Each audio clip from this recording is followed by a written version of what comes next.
আমি পদ্মজা, পর্ব 50, লেখিকা ইলমা বেহরোজ। তোমাদের সঙ্গে রয়েছে আমি, প্রীতম। তো চলো উইদাউট ওয়েস্টিং এনি টাইম শুরু করা যাক। শুনশান নীরবতা চারিদিকে। রাত গভীর থেকে গভীরতর হচ্ছে। পদ্মজা তীর্থের কাকের মতো অপেক্ষা করছে কখন রুম্পা চোখ খুলবে। বিভোর হয়ে ঘুমাচ্ছে।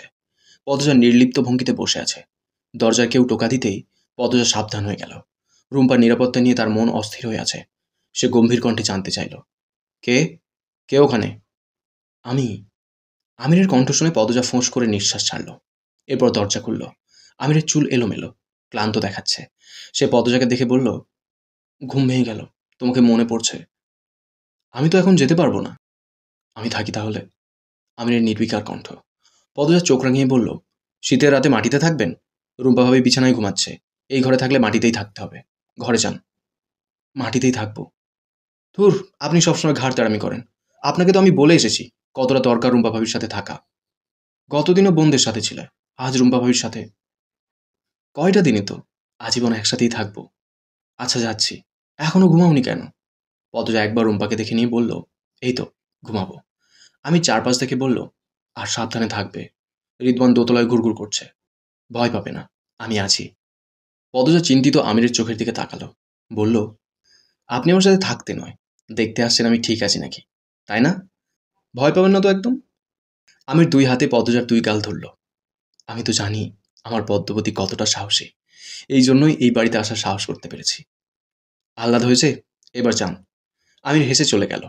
পদজা অনেকক্ষণ অন্ধকার বারান্দায় তাকিয়ে রইল। এরপর দরজা বন্ধ করে বিছানায় শুয়ে পড়ল। আমিরকে সে কতটা ভালোবাসে সে নিজেও জানে না।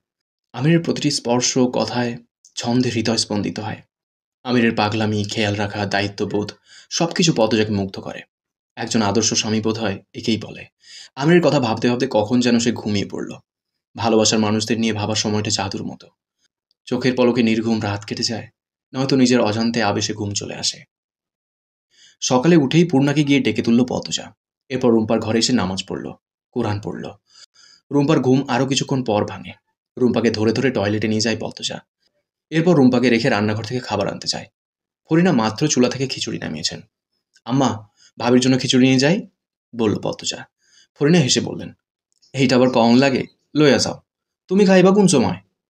ভাবিকে খাইয়ে এসে তারপর ওনাকে নিয়ে খাবো। আম্মা, রাতের হাঁসের মাংস আছে না? হ, আছে তো, ওই যে ওই পাতিলটায়। পদজা গরম গরম খিচুড়ি হাঁসের মাংসের ভুনা দিয়ে নিয়ে আসে। ঘরে ঢুকে দেখলো রুম্পা মেঝেতে পড়ে আছে। পদজা থালা বিছানার উপর রেখে রুম্পাকে তোলার চেষ্টা করে। অবাক হয়ে প্রশ্ন করল, ভাবি, মেঝেতে পড়লেন কিভাবে? রুম্পা কিছু বলছে না। সে উদ্ভ্রাটের মতো ছটফট করছে, এদিক ওদিক তাকাচ্ছে। পদজাকে দূরে ঠেলে দেওয়ার চেষ্টা করছে। পদজা খুব বিস্মিত। রুম্পা এমন করছে কেন? সে রুম্পাকে প্রশ্ন করেই চলেছে। কেউ এসেছিল ঘরে? কে এসেছিল? ভয় দেখিয়েছে? ভাবি, ভাবি বলো আমাকে। ভাবি, ধাক খাচ্ছ কেন? আমি তোমার জন্য খাবার এনেছি। খাবারের কথা শুনে রুম্পা থমকে গেল। পদজার দিকে এক নজর তাকিয়ে বিছানার দিকে তাকালো। ঝাঁপিয়ে পড়লো খাবারের উপর। এত গরম খাবার গাপুস গুপুস করে খেতে থাকলো। পদজা বিস্ময়ে হতবুদ্ধি হয়ে পড়ছে। এমনভাবে রুম্পা খাচ্ছে যেন আর কোনোদিন খাওয়া হবে না, সুযোগ আসবে না। পদজা পানি এগিয়ে দিল। রুম্পা অল্প সময়ের ব্যবধানে পুরো থালার খিচুড়ি এবং এক বাটি হাঁসের মাংস ভুনা খেল। খাওয়া শেষে পদজা নমনীয় কণ্ঠে প্রশ্ন করল, ভাবি, আমার সাথে একটু কথা বলবেন? রুম্পা দূরে সরে যায়, দেয়াল ঘেঁষে বসে, মাথা দুই দিকে নাড়িয়ে ইশারা করে সে কথা বলবে না। পদজা তবুও আশা ছাড়ল না। সে রুম্পার পাশে গিয়ে বসল। রুম্পার এক হাত মুঠোয় নিয়ে বলল, আমি তোমাকে আমার সাথে ঢাকা নিয়ে যাব, যাবে? রুম্পা এক ঝটকায় হাত সরিয়ে দিল। পদজাকে ধাক্কা মেরে চেঁচিয়ে বলল, বাইরেও আমার ঘর থাক্কা, বাইর হ তুই। রুম্পার ব্যবহারে পদজা আহত হলো। ভাবি, আমি তোমার ভালো চাই। বাইর হ কইতাছি, বাইর হ। শীতের ঠান্ডা, হিম বাতাস জানলা দিয়ে ঢুকছে। শীতের দাপট বেড়েছে। এবারে শীত বোধ হয় মানুষ মারার জন্য এসেছে, এত ঠান্ডা। রুম্পার পরনের শাড়ি ছাড়ার কিছু নেই। ঠান্ডায় তার গায়ে কাঁটা দিচ্ছে। পদজা রুম্পার চোখের দিকে দৃষ্টিপাত করল। রুম্পার চোখ বারবার দরজার দিকে যাচ্ছে। পদজা উঠে স্থির হয়ে দাঁড়ালো। না অবধি ছুটে আসে দরজার কাছে। দরজার পাশে দাঁড়িয়ে থাকা আগন্তুক ছুটে পালাতে চায়। পদজা জোরালো কণ্ঠে ডেকে উঠল, লতিফা বাবু। লতিফা একবার ঘাড় ঘুরিয়ে পদজাকে দেখল। এরপর সিঁড়ি ভেঙে নিচে নেমে যায়। তার চোখে ভয় ছিল। একটা ঝনঝন শব্দ হয়। পদজা চকিতে ঘাড় ঘুরিয়ে তাকায়। রুম্পা পাগলামি শুরু করেছে। মুখ দিয়ে অদ্ভুত শব্দ বের করতে করতে ঘরের জিনিসপত্র ছুঁড়ছে। পদজা রুম্পাকে থামানোর চেষ্টা করে, অনেক বোঝায়, কিছুতেই রুম্পা থামে না। রুম্পার হাত থেকে স্টিলের গ্লাস পদজার কপালে এসে পড়ে। পদজা আহ বলে বসে পড়ে। সঙ্গে সঙ্গে রুম্পা পাগলামি থামিয়ে দিল। ছুটে এসে পদজার আহত স্থানে হাত রাখে। উৎকণ্ঠিত হয়ে বলে, আমি তোমার ইচ্ছে করে দুঃখ দেই নাই বইন, বেশি বেদনা করতেছে। আঞ্চলিক ভাষায় রিনছিনে কণ্ঠ। পদজার 2 চোখ মেলে তাকায়। রুম্পা পদজার কপালের ফোলা অংশে ফু দিচ্ছে। সে ভীষণ অস্থির হয়ে আছে। বোঝাই যাচ্ছে পদজাকে অনেক পছন্দ করে রুম্পা। মুখোশ খুলে বেরিয়ে এসেছে আসল রূপে। সে কঠিন নয়, পাগল নয়, বরং বড্ড নরম, কোমল। পদজা শান্ত স্বরে প্রশ্ন করল, কেন পাগলের অভিনয় করো ভাবি? রুম্পার হাত থেমে যায়। সে ধরা পড়ে গেছে। কুয়াশার স্তর ভেদ করে একটা নৌকা খালে ঢোকে। নৌকা চালাচ্ছে মৃদুল। গতকাল যে ছেলেটাকে মৃদুল আন্ডা ডেকেছিল সেই ছেলেটাও নৌকায় আছে। তার ভালো নাম জাকির। মৃদুলের সাথে বাচ্চা কাচ্চাদের অনেক খাতির। পূর্ণা খালের ঘাটে বসেছিল। সে ফজরের নামাজ পড়ে খিচুড়ি খেয়ে এখানে চলে এসেছে। মন খারাপের সময় ঘাটে বসে থাকতে তার ভালো লাগে। গতকাল রাতে খাওয়ার সময় মৃদুল কম হলেও 20 বার তাকে কালী বলে ডেকেছে। অন্ধকারে নাকি দেখাই যায় না, এমন অনেক কথা বলেছে। কালো রঙের মেয়ে হওয়া বোধহয় পাপ। আবার পদ্মজাও রাতে তার সাথে থাকেনি। পুরো রাত সে কেঁদেছে। কেউ কেন তাকে কালী বলবে? আবার তার আপাও তাকে সময় দিল না। শ্বশুরবাড়ির অন্য বউকে নিয়ে ব্যস্ত। পূর্ণার খুব অভিমান হয়েছে। বয়স 20 পার হলেও রয়ে গেছে সেই ছোট্ট কিশোরী মেয়েটি। মৃদুল নৌকা থামিয়ে পূর্ণাকে ডাকলো, কালী বেআইন। পূর্ণা তাকালো না। মৃদুল আবার ডাকলো, বেআইন গো। তাও পূর্ণা সাড়া দিল না। মৃদুল জাকিরকে বলল, কিরে বেটা, বুঝছিস কিছু? এই সাইডে ভূতে ধরলো নাকি? জাকির দাঁত বার করে শুধু হাসল। মৃদুল জোরে বলল, আরে বেআইন কি কানে শুনে না? কাল তো ঠিকই শুনছিল। ঠান্ডা কি কানের ভেতরে ঢুইকা গেছে? ও কালী বেআইন, বেআইন।